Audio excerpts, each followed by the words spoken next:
Hey friends, and welcome to our YouTube channel. My name is Josh Canning of evangelization.org, an online membership community for the committed missionary disciple. There we provide tools, empowerment, and community for Catholics who want to change the world.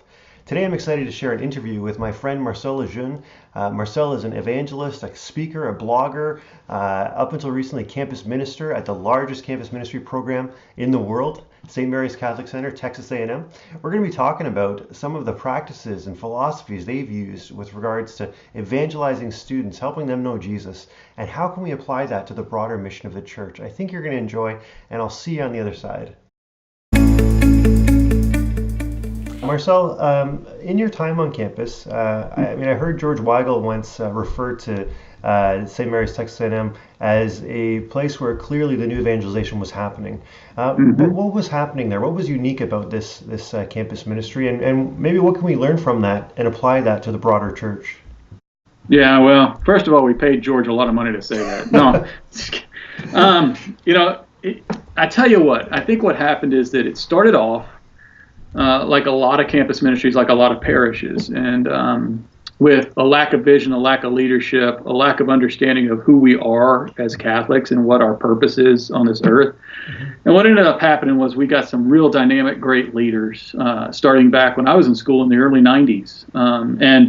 And those leaders understood what it took to be successful. They understood that it's going to take resources, it's going to take leadership, it's going to take vision, and it's also going to have an understanding of our identity as Christians, that we're meant as Catholics to be missionaries, and that our purpose has to be lived out. And so it started building in those early and late 90s, and then when I came on staff, by that time and just in those 11 years that I've been there, we've doubled the staff and almost tripled the budget. I mean, it's just a huge, undertaking.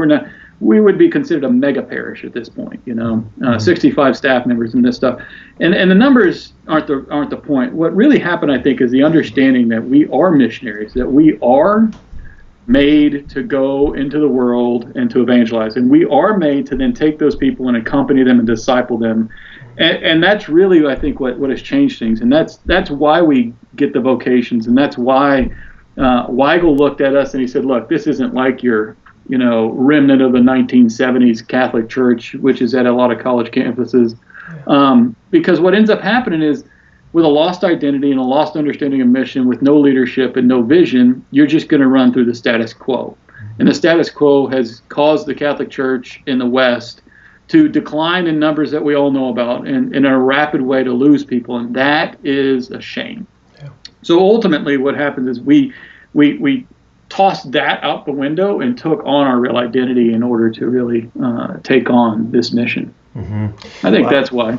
Well, they say that we can never, our plans are never going to be bigger than God's plans, and we shouldn't, our expectations are never as big as God's expectations, and I feel like we did a webinar last week about why there aren't more really exciting Catholic parishes.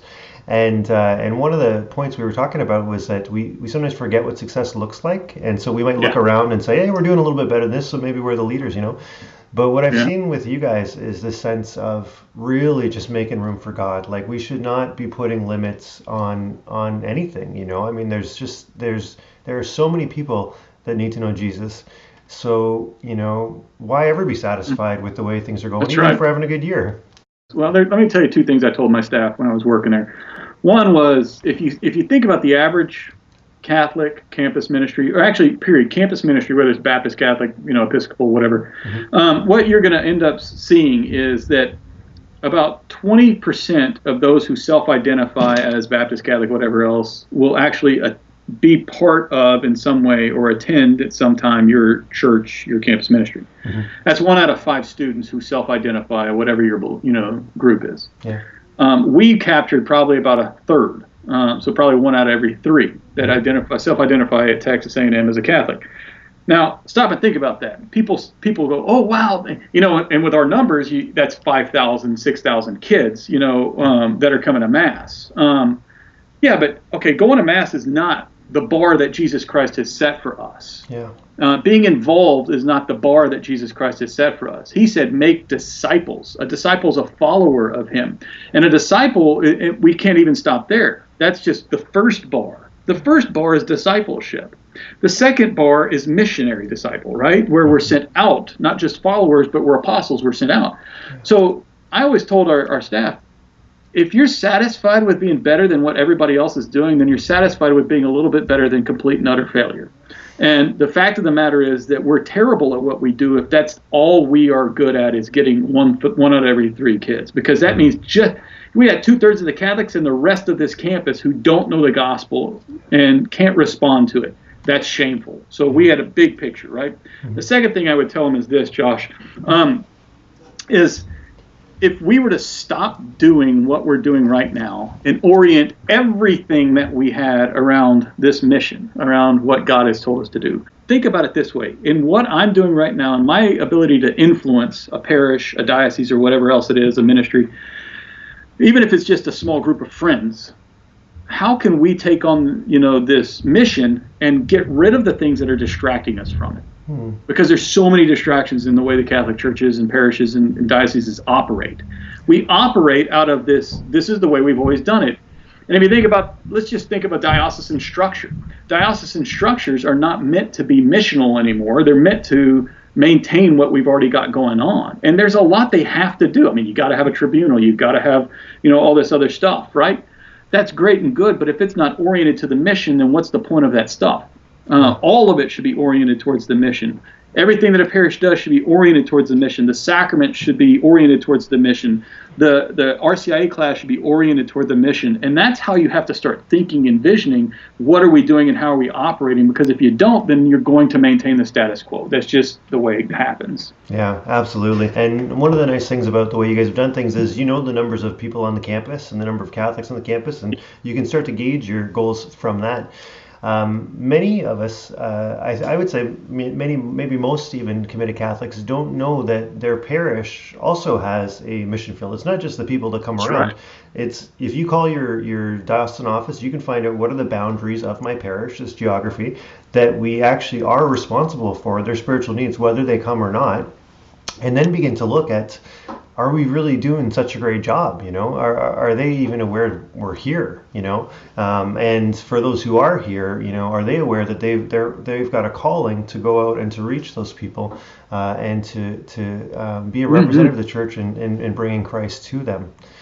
In fact, we're not just supposed to go and make disciples of the people who come to us, and that's how we've operated, though. Yep. It's instead of go and make disciples, it's stay right here where we're comfortable, wait for somebody to show up to our doors, and then maybe if we stumble into it, we'll preach the gospel. Right. No, people, those folks, and this is the way the church operates. Everybody in a diocese, that bishop is responsible ultimately for their souls, and he's going to have to answer at the gates of heaven what he did to get those people into heaven. And everybody in a parish is that pastor within those boundaries, those territorial boundaries. That pastor is going to be asked also about those people. Yeah. But you, an average lay Catholic in your parish, you're going to be questioned when you get to the gates of heaven. Those people you have contact with, those people that you pass by, your neighbors that you live next to, the folks who are, in the grocery store with you. What are you doing to live this out? Now, that doesn't mean you go screaming up and down the grocery store, hey, Jesus loves you. Don't be creepy. But where are we being really intentional in reaching out to folks? Where are we being really focused on this mission, and how are we really doing this stuff on the ground in concrete ways instead of just making it good Catholicly language where it's now buzzwords? Right. What are we really doing? Who am I discipling? Who am I evangelizing? And who are these people I'm working with? I can't save the world, that's Jesus' job, but there are people in my life that I can help get closer to Jesus. And who one day when I get to heaven and he says, who'd you bring with you? I'm going to say these people, the ones that are right behind me. And I came with him who helped lead me here, or her. That's really what it's about. Yeah, awesome. I love that. I never heard that before. Jesus didn't say stay and make disciples. He said go and make disciples. Yeah, good stuff. Stay right where you're comfortable. That's his Catholic way of operating right now, right? Absolutely. And that's how parishes operate. Let's be honest. Look at our parishes. Our parishes structures are set up to do that. So a parish council gets together, and all they're talking about are the internal things, right? Oh, well, we got the parish festival coming up, and what about coffee and donuts on Sunday? And by the way, the Knights of Columbus and the Altar Guild are taking care of this, and our liturgy, we got to get somebody else, hired in.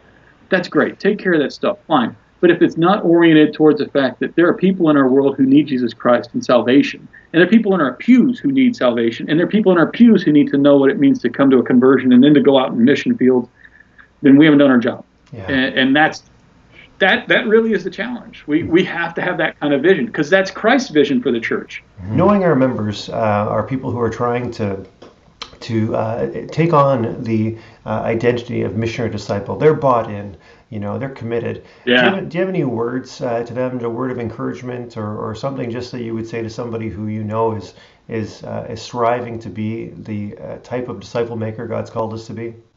Yeah, let me put it this way. It's hard work. It's get your hands dirty. There's no easy way to do this. There's no quick way to do this, but it's absolutely positively worth it. I've had the opportunity to walk with people from beginning, from no faith to disciple maker. And I can tell you there's no greater joy that comes into my life than to do that with somebody, to be able to know that when they leave, and I've worked with them for 3, 4, 5 years, maybe even, that when they call me back and they say, look, we're now making disciples over here in this different community, or we started this and we're just killing it right now. It's amazing for me to be able to see that, and some of the folks I've been able to work with, it'd sound like name dropping if I started dropping some of these names. But it truly is just, I'm blessed by it. But in the midst of it, you may not be able to see it. So while you're grinding away and while you're really feeling like I'm not getting any traction, don't ever forget that God wants this more than you do. And his plan is always better than our plan. And that if you follow what his will is, you will be blessed. And that success is not defined by the world. It's defined by faith. And it's defined by your daily yes, yes, yes. Well, there you go. I hope you enjoyed that conversation with Marcel LeJeune. If you'd like to hear more from Marcel, check out his website at thecatholicEvangelist.com, thecatholicEvangelist.com, or follow him on Twitter at Marcel LeJeune. If you'd like to go deeper into this topic about being the evangelist we're all called to be, I invite you to go to youevangelize.org and grab our free PDF, 5 Ways to Be the Best Evangelist Ever. We would love to give that to you, and the link is below the video. If you enjoyed this video, I invite you to share it with your friends. Hit the subscribe button and give us a like now. Thanks, and see you next time.